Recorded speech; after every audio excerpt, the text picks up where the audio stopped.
اعوذ باللہ من الشیطان الرجیم بسم اللہ الرحمن الرحیم۔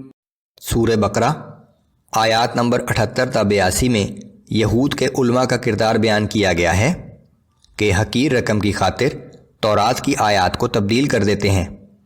یہود کی غلط فہمی کہ انہیں چند دن سے زیادہ جہنم میں نہیں ڈالا جائے گا، اور انہیں تنبیہ کہ جنت میں صرف اہل ایمان ہی جائیں گے۔ اعوذ باللہ من الشیطان الرجیم ومنهم امیون لا يعلمون الكتاب الا امانی وانهم الا يظنون۔ اور ان یہود میں سے بعض ان پڑھ ایسے بھی ہیں جنہیں اپنی کتاب یعنی تورات کا تو کوئی علم نہیں، مگر انہوں نے کچھ سنی سنائی باتوں پر چند امیدیں قائم کر رکھی ہیں۔ یہ لوگ محض وہم و گمان پر چلے جا رہے ہیں۔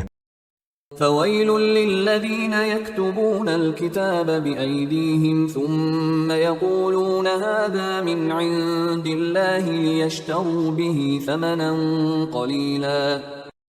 پس ایسے لوگوں کے لیے بڑی خرابی ہے جو تحریف کر کے اپنے ہی ہاتھوں سے کتاب لکھتے ہیں، پھر کہتے ہیں کہ یہ حکم اللہ کی طرف سے آیا ہے تاکہ اس کے عوض تھوڑا سا دنیاوی منافع کما لیں۔ یہ یہودی علماء کا کردار تھا۔ فویل لهم مما كتبت ایدیہم وویل لهم مما یکسبون۔ سو ان کے لیے اس تحریف کی وجہ سے ہلاکت ہے جو ان کے ہاتھوں نے تحریر کی ہے، اور یہ دنیاوی نفع جو وہ کما رہے ہیں دراصل ان کے لیے تباہی ہے۔ وَقَالُوا لَن تَمَسَّنَا النَّارُ إِلَّا أَيَّامًا مَّعْدُودَةً۔ اور وہ یہود کہتے ہیں کہ محض گنتی کے چند دنوں کے سوا ہمیں دوزخ کی آگ ہرگز نہیں چھوئے گی۔ قُلْ أَتَّخَذْتُمْ عِندَ اللَّهِ عَهْدًا فَلَن يُخْلِفَ اللَّهُ عَهْدَهُ ام تقولون علی اللہ ما لا تعلمون۔ اے پیغمبر صلی اللہ علیہ وآلہ وسلم، آپ ان سے دریافت کیجئے کہ کیا تم اللہ سے کوئی ایسا وعدہ لے چکے ہو کہ اب وہ اپنے وعدے کے خلاف ہرگز نہ کرے گا، یا تم اللہ پر یوں ہی وہ بہتان باندھ رہے ہو جو تم خود بھی نہیں جانتے؟ بلی من کسب سیئتا واحاطت به خطیئته فاولئک اصحاب النار هم فیها خالدون۔